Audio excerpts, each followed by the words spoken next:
परम श्रद्धेय परम आदरणीय बड़े भाई अनूप चंद सोनकर जी को बुलाना चाहूँगा कि वो आए। और जैसा कि आज एक दिवसीय धम्म शिविर है, तो धम्म से अवगत कराने के लिए हम सब लोगों को अपने अमूल्य विचार से अब सिंचित करें। परम आदरणीय बड़े भाई अनूप चंद सोनकर। बहुत बहुत धन्यवाद सरोज जी। ये राष्ट्रीय बौद्ध महासभा का ये समाज घर या गुरुद्वारा में एक कार्यक्रम रखा गया है, जो कि एक बहुत अच्छी शुरुआत इसलिए है क्योंकि एक पवित्र स्थान पे और पवित्र काम हो रहा है, जिसका लाभ आप सबको मिलेगा। पहले लोग इसका लाभ ले रहे हैं और भविष्य में भी इसका लाभ मिलता रहेगा। कि शुरुआत बहुत अच्छी आज हुई है, एक अच्छे कार्य की धम्म की शुरुआत हुई है। और राष्ट्रीय बौद्ध महासभा के जिला यूनिट की तरफ से ये कार्यक्रम ऑर्गेनाइज किया गया है, तो इसके लिए राजेश जी को बहुत बहुत साधुवाद। ये कार्यक्रम या ये जो संस्था है राष्ट्रीय बौद्ध महासभा, इसमें सबसे अच्छी चीज़ ये है कि इसमें कोई जाति बंधन नहीं है। हर जाति के लोग इससे जुड़े हुए हैं। मैंने भी इनके कई कार्यक्रम अटेंड किए हैं, तो वहाँ सभी समुदाय के लोग जुड़े हुए हैं और एक भगवान बुद्ध के एक मिशन को लेके आगे बढ़ रहे हैं, जिनका कार्य है कि बौद्ध धर्म का प्रचार प्रसार किस तरीके से किया जाए। और धम्म के जैसा कि आज का एजेंडा भी है कि धम्म के लिए ये शिविर रखा गया है। तो ये धम्म एक अपने आप में है क्या चीज़? धम्म भगवान बुद्ध की वो देन है जिसका पूरा विश्व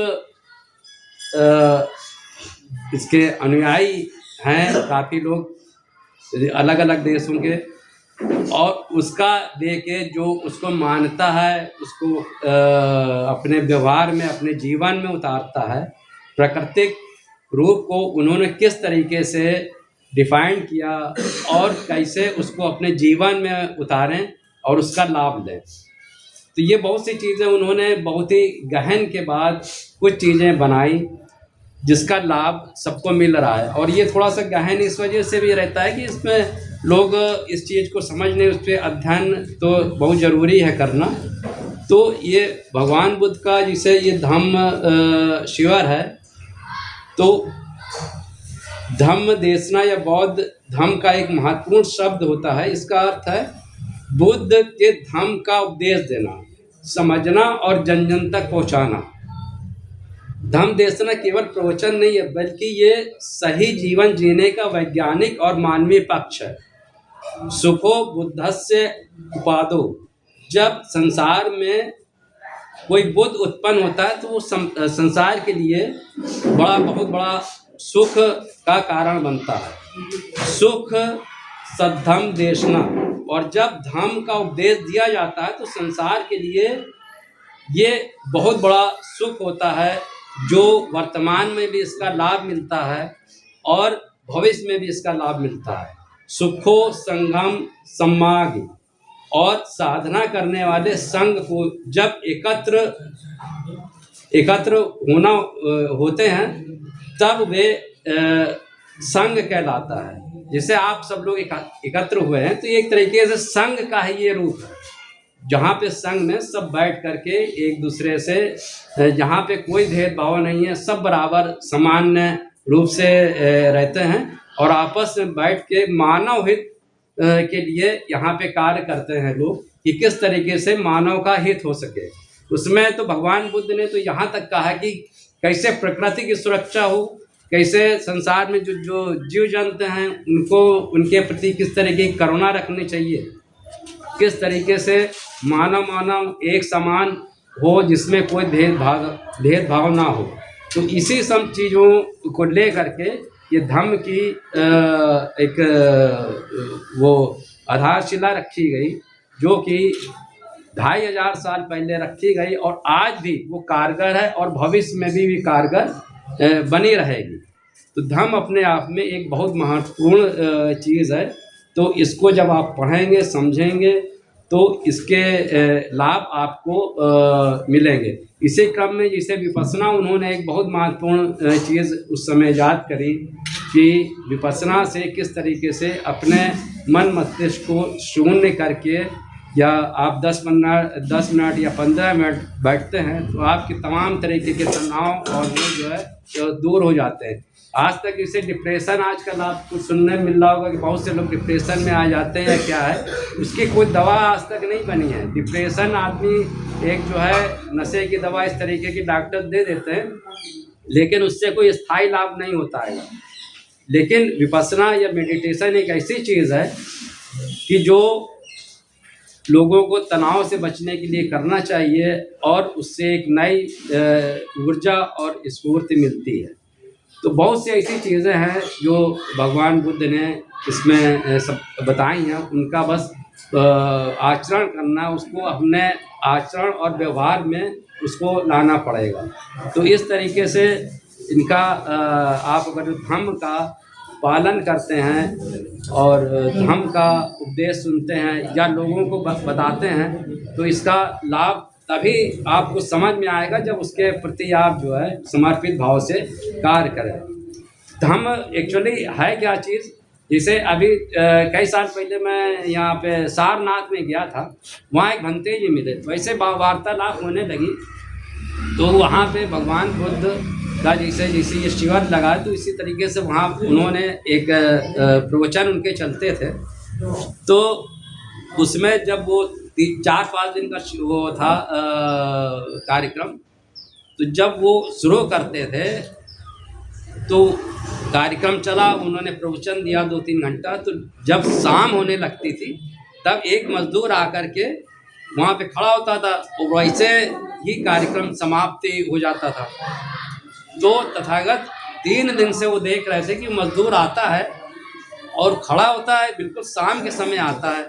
तब उन्होंने बुलाया उसको अपने पास और कहा कि तुम जब कार्यक्रम जब समाप्ति होता है तब आते हो, ऐसा क्यों करते हो? जब शुरू हो तो तुम्हें इसका लाभ मिलेगा, आओ समय से आओ या क्या। तो उस मजदूर ने बताया कि नहीं, अगर जो मैं काम नहीं करूँगा तो मैं शाम की रोटी नहीं खा पाऊँगा, तो इस वजह से मैं अपनी मजदूरी समाप्त करके यहाँ पर आपके दर्शन करने के लिए आता हूँ और कुछ सीखने के लिए आता हूँ।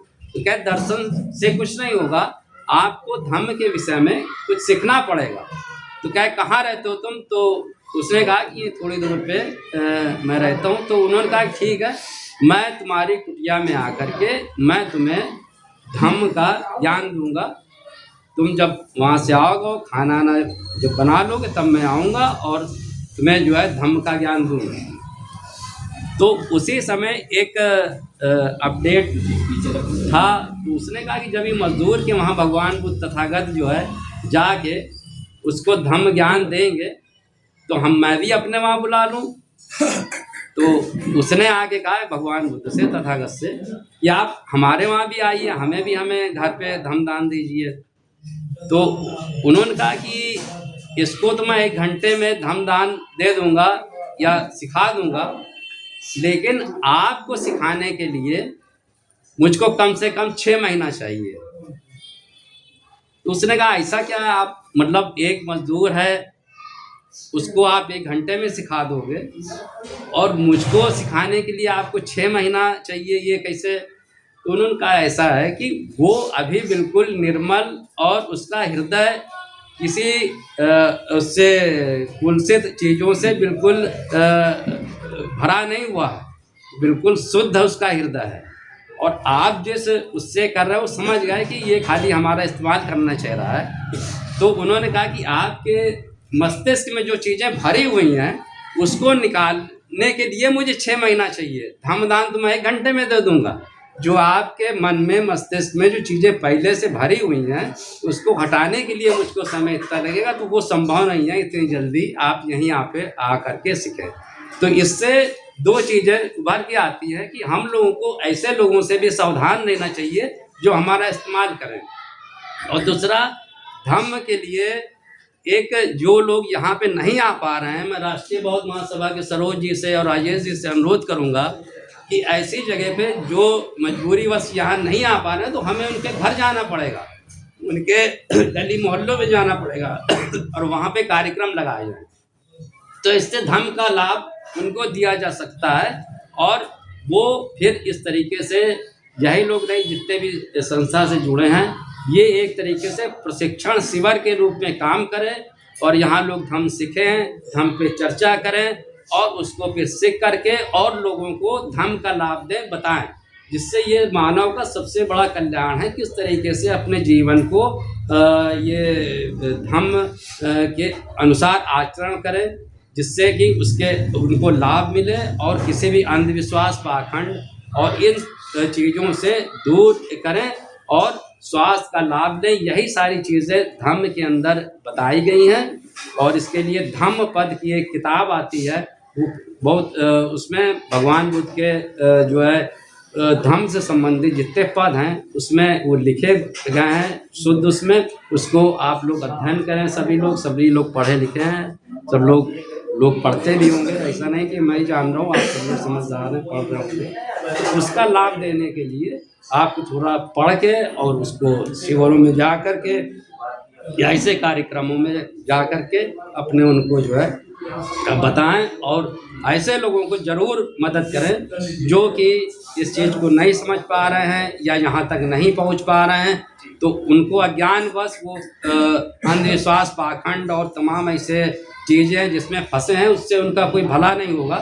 तो इस तरीके से इस शिविर का उपयोग किया जाए। और राजेश जी से और सरोज जी से मैं कहूँगा कि इस तरीके के शिविर हर महीने आयोजित करे जाएं, चाहे वो यहाँ पे हो या और भी कहीं हो, ये कार्यक्रम निरंतर चलता रहे तो एक संगठन और उसकी जो है आपको ताकत का एहसास होगा और धम्म का कार्य भी होगा। और इसका सीधा एग्जाम्पल अभी आप देख लीजिए, जो बुद्धा पार्क था, यहाँ पे कानपुर के कम से कम 200 संगठन एक साथ आए और संघर्ष किया और उसके बाद उसका प्रतिफल हुआ कि अभी 3-4 दिन पहले बजट में 30 करोड़ रुपया पास किया गया उसके सुंदरीकरण के लिए।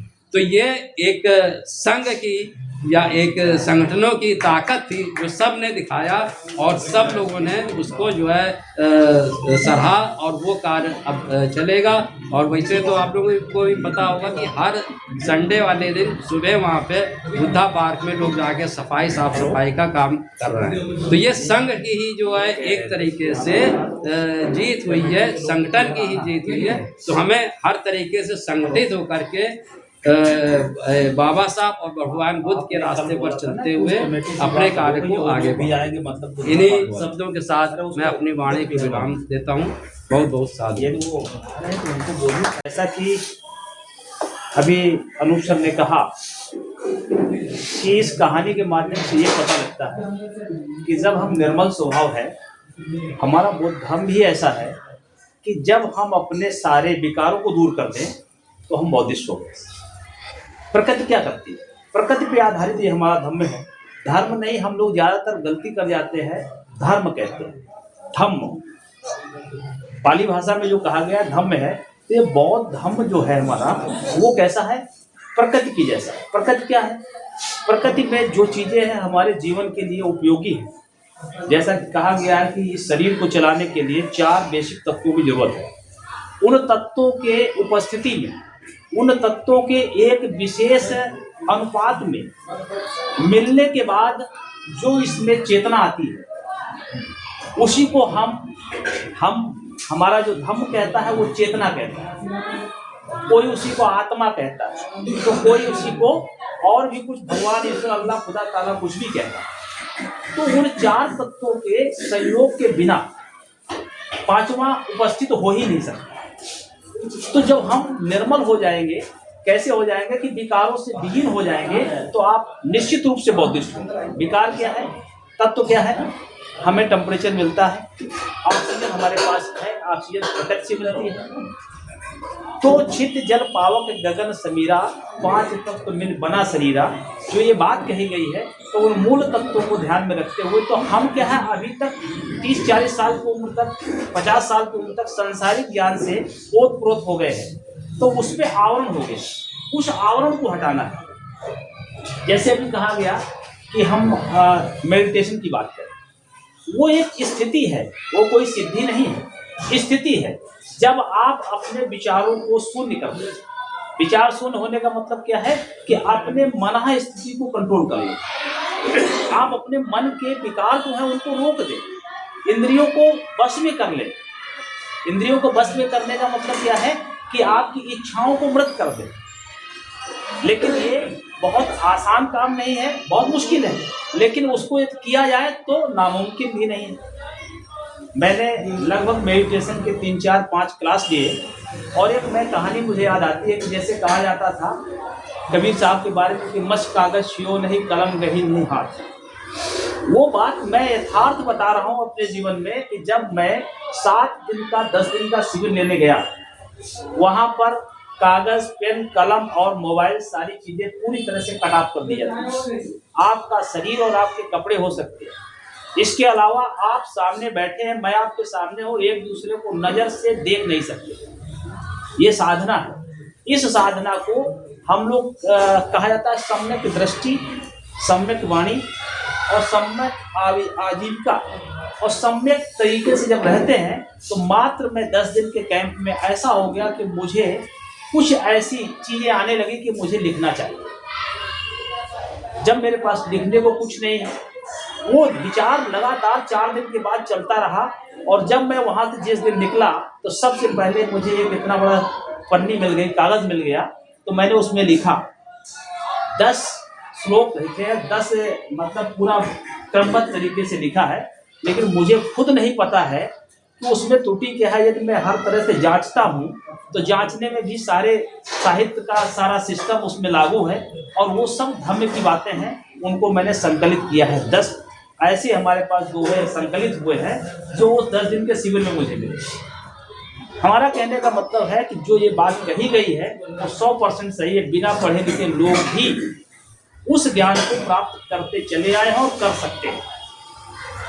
तो उसके लिए हम उपलब्ध हैं। जितना मुझे ज्ञान है उस ज्ञान को जब भी आप लोग चाहेंगे, जहां भी चाहेंगे, 10 लोग भी होंगे, 5 होंगे, 2 होंगे, 4 होंगे, आप चलेंगे, हम चलेंगे, बैठेंगे। समय पहले से सुनिश्चित होगा, मैं आपको समय दूंगा, जो मेरे पास ज्ञान है, मैं जानकारी ले पाया हूं वो आपको दूंगा और आपसे हम सीखेंगे। तो ये धर्म ऐसा है कि जब तक हम वहां तक चलेंगे, जैसे मेडिसिन, डॉक्टर बहुत अच्छा है, डॉक्टर का अच्छा डॉक्टर होना क्या आपका इलाज ठीक कर सकता है? आपको सलाह तो उसने अच्छी दे दी, दवा भी अच्छी लिख दी, लेकिन आपने दवा नहीं खाई तो आपका इलाज सही हो जाएगा, मतलब आपका मर्ज सही होगा? नहीं होगा। यदि आपने उस दवा को भी ले लिया और उसके डोज, बताए हुए डोज से कम ज़्यादा ले लिया तो आप ठीक नहीं होंगे ना। इसलिए धम्म क्या है, ये सुनने की बात नहीं है, ये करने की, इसको धारण करना है। जैसे कहा गया कि हम मूषावादा वेर बनी, तो इसको धारण करना है कि आज मैं झूठ नहीं बोलूंगा, आज नहीं बोलूंगा, कल नहीं बोलूंगा और 10 दिन नहीं बोलूंगा, तो आपके अभ्यास में आएगा कि मैं झूठ नहीं बोलूंगा। एक दुकान खत्म हो गया, हमने पढ़ लिया, लेकिन जैसे पढ़ के खत्म हुआ तुरंत बोले हाँ भैया कहाँ हो? बोले कि मैं तो अभी झरी चौकी में हूँ, मैं खड़ा यहाँ हूँ। तो हमें इस पे कंट्रोल करना है। जिस दिन हम पांचों सील यदि हमने धारण कर लिए तो हम कह रहे हैं कि आपको कोई भी किसी भी चीज से, विकारों से दूर कर देंगे तो आपको कोई ऐसा नहीं कह पाएगा कि आप बौद्ध धर्म को मानने वाले नहीं। ये सूक्तियां हैं छोटी छोटी, जैसे सांच बराबर तप नहीं, झूठ बराबर पाप। लेकिन कहने में तो बड़ा आसान है, लेकिन करने में इतना कठिन है कि पूरा जीवन लग जाएगा आपको इसको धारण करने में। तो धर्म क्या है? धम्म या धर्म क्या है? धारण करना, उस बात को अमल करना, अपने ऊपर लागू करना। तो चलिए, इसको हम बहुत, हमें लगता है चीज दे रहे हैं, मैं इसको थोड़ा कम करता हूँ। मैं इसी बीच में, हमारे बीच में, हमारे संगठन में बहुत ही एक्टिव पर्सन है और विधिक जानकार हैं, परम आदरणीय विश्वनाथ प्रसाद जी एडवोकेट, जिन्होंने पूरी समाज संगठन को खड़ा करने में काफ़ी अपनी अहम भूमिका निभाई है।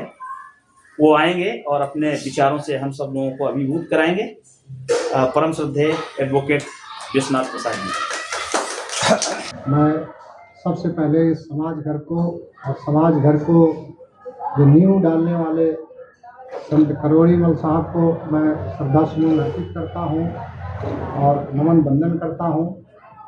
साथ ही साथ सम्यक संबुद्ध करुणा के सागर तथागत बुद्ध भगवान को नमन करता हूँ और बोधिसत्व बाबा साहब डॉक्टर भीमराव अंबेडकर साहब के चरणों में नमन करता हूँ।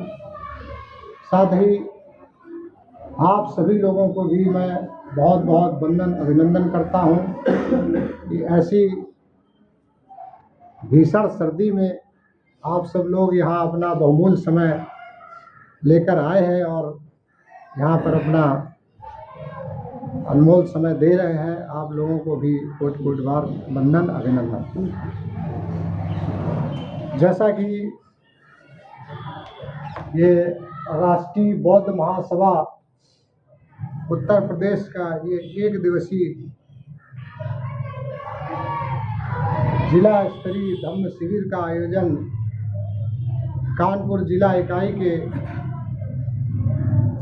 जिला अध्यक्ष आदरणीय राजेश सोनकर जी एवं उत्तर प्रदेश राष्ट्रीय बौद्ध महासभा के महासचिव आदरणीय सरोज कुमार जी, इन लोगों ने रखा है, जिसके माध्यम से हम सब लोग यहाँ पे आज एकत्र हुए हैं और धम्म के संबंध में हम लोग यहाँ चर्चा पर चर्चा कर रहे हैं। आज के इस कार्यक्रम के अध्यक्ष आदरणीय हमारे सबके सम्मानीय जी.डी. सोनकर साहब एवं संचालन कर रहे भाई सरोज कुमार जी और हमारे कंधे से कंधा मिलाकर चलने वाले हमारे दरोगा जी, तुलाराम जी और ये राकेश कुमार जी, सभी लोग जो हमारे यहाँ पे आए हैं, इनको भी मैं बहुत बहुत साधुवाद धन्यवाद करता हूँ। साथियों, धम्म की बात जैसा कि मैं सबको उसी पे आज बातचीत करनी है। हमारा जीवन धम्म के अनुसार ही चलना चाहिए और हमें आचरण भी उसी तरह करने चाहिए। तथागत गौतम बुद्ध जब 29 वर्ष के हुए तो उनके जीवन में जो घटना घटित हुई वो बिल्कुल बदलाव वाली घटना घटित हुई, जो कि शाक्यों और कोलियों के बीच में एक रोहिणी नदी का पानी लेने के संबंध में विवाद की स्थिति उत्पन्न हुई। जैसा कि आप सब लोगों को विदित है कि जो शाक्यों के सेनापति थे, उन्होंने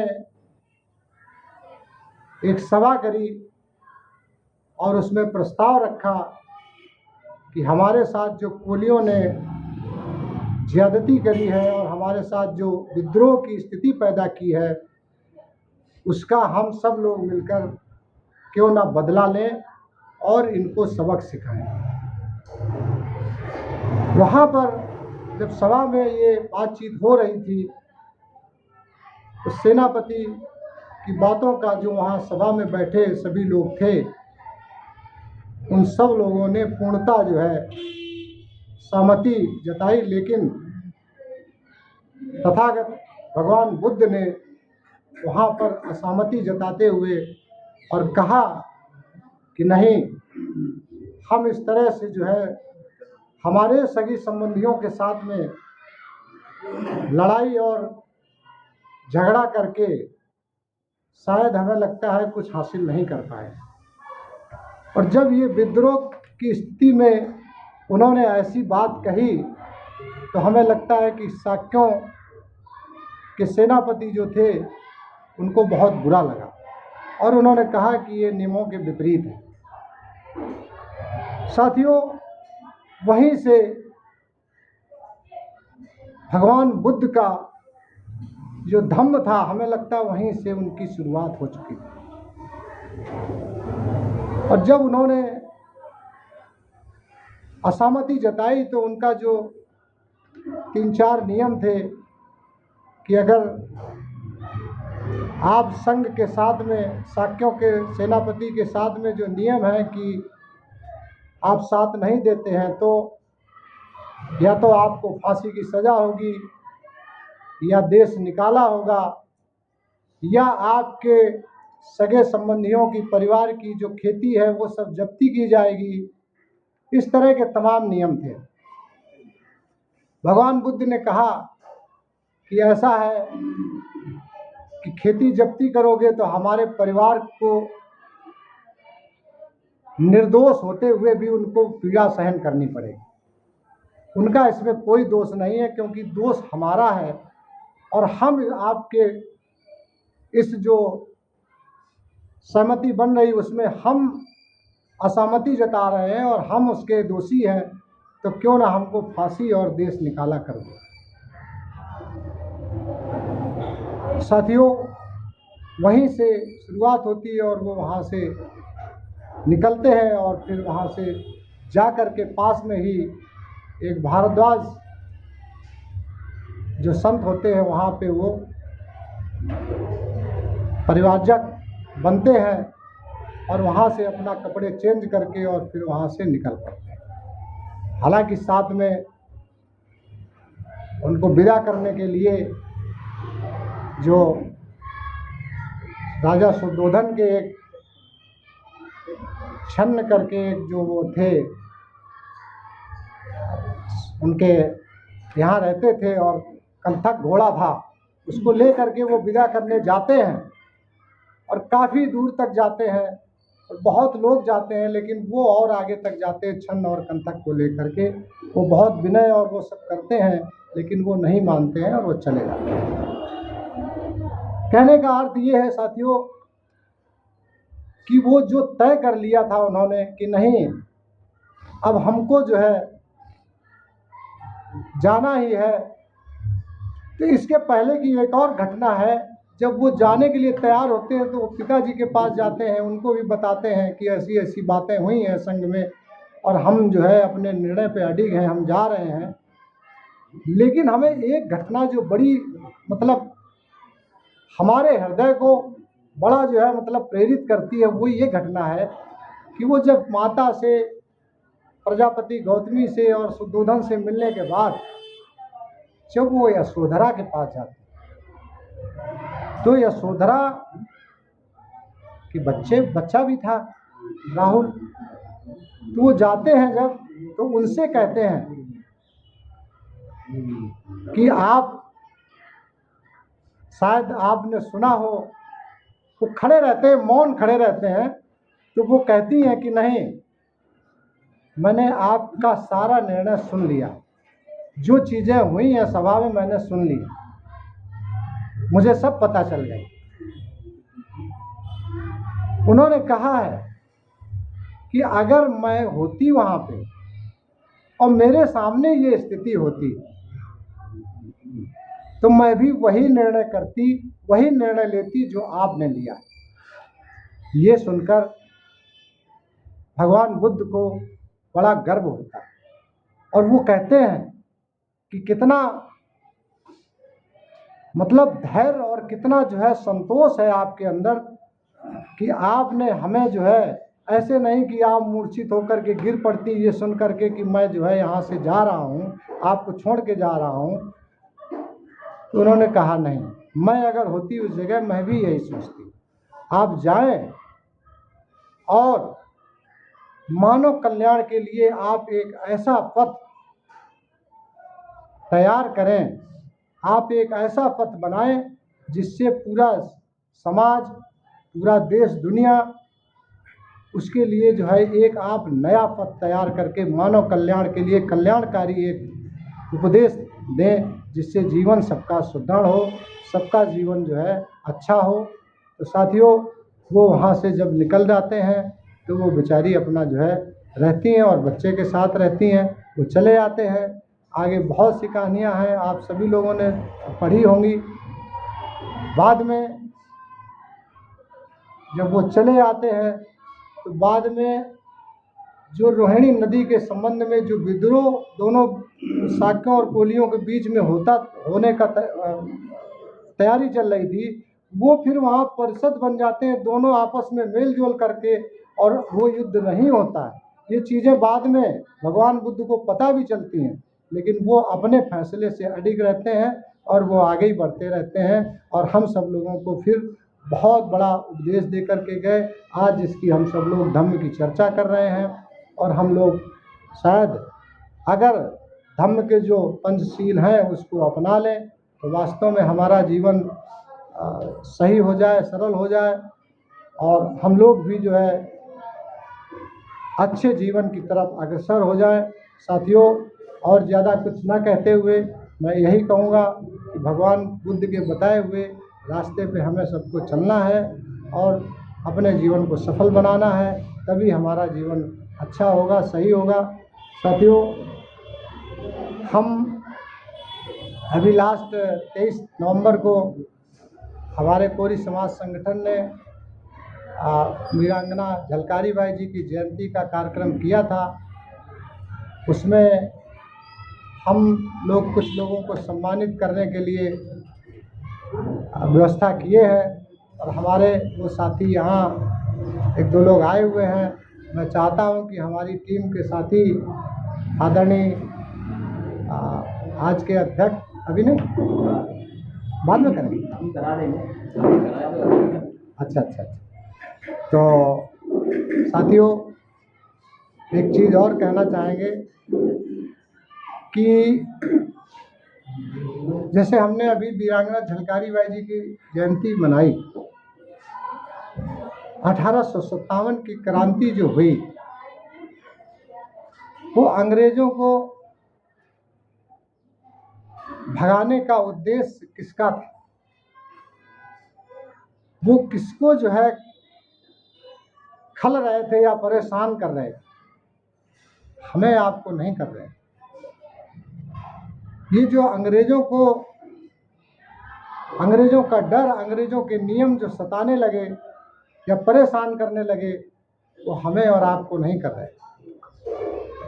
ये तो तब शुरुआत हो गई जब 1829 में राजा राम मोहन राय ने और लॉर्ड विलियम बेंटिक जो गवर्नर थे, दोनों लोगों ने मिल करके जब सती प्रथा का अंत करने की बात की,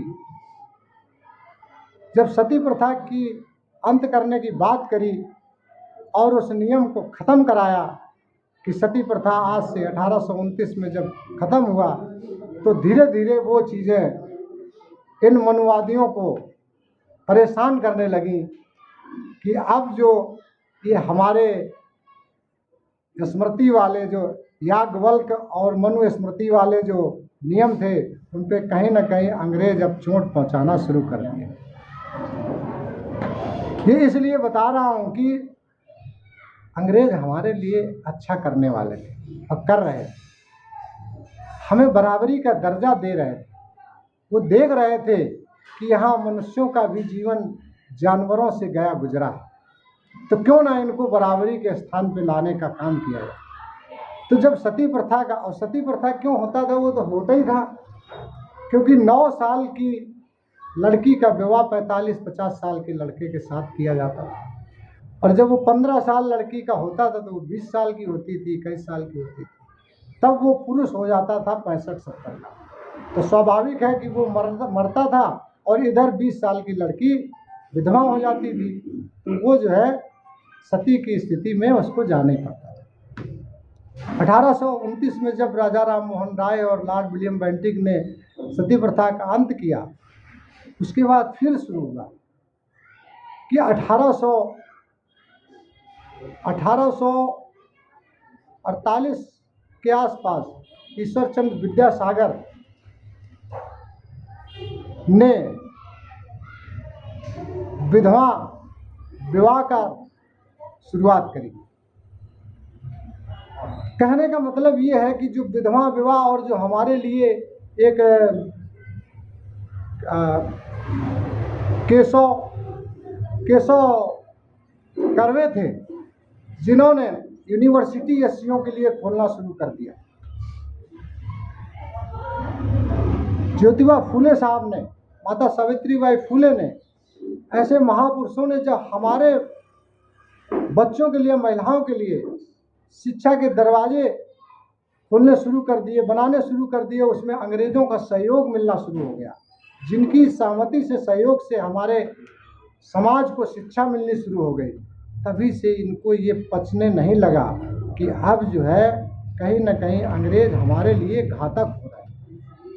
इसलिए इन्होंने अंग्रेज़ों को भगाने का प्रयास शुरू कर दिया और उसमें भी हमें गुमराह किया।